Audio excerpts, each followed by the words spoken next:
Hi friends, இன்னைக்கு எங்கே போயிட்டுருக்கோன்னா திருவட்டார் ஆதிகேசவ பெருமாள் கோயிலுக்கு தான். இது கன்னியாகுமரி டிஸ்ட்ரிக்டில் இருக்குது. இப்போ பஸ்ஸில் ட்ராவல் பண்ணி ரொம்ப நாள் ஆயிடுச்சு.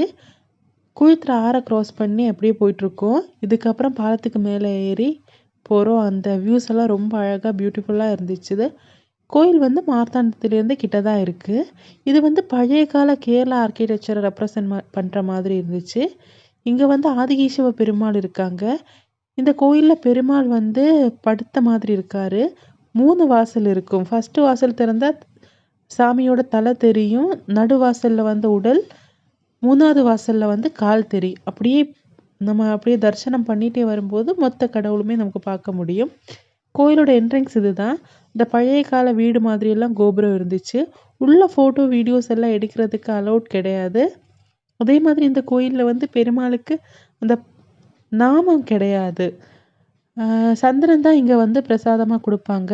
ரொம்ப பீஸ்ஃபுல்லான இடம். அது பக்கத்துலேயே குலசேகர பெருமாள் டெம்பிளும் இருக்குது. இந்த கோயில் ரொம்ப பெருசாக இருக்கும். நம்ம பார்க்குறது ஒரு சைடு தான். இந்த கோயில் சொல்லலை, மெயின் கோயிலை சொல்கிறேன். அதை ஃபுல்லாக பார்க்கும்போது ரொம்ப பியூட்டிஃபுல்லாக இருக்கும்.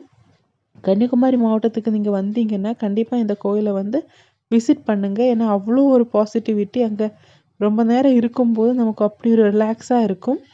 பாருங்க, அந்த அளவுக்கு லென்த்தியாக இருக்குது இது ஒரு சைடு. இதே மாதிரி 4 சைடுமே இருக்கும்.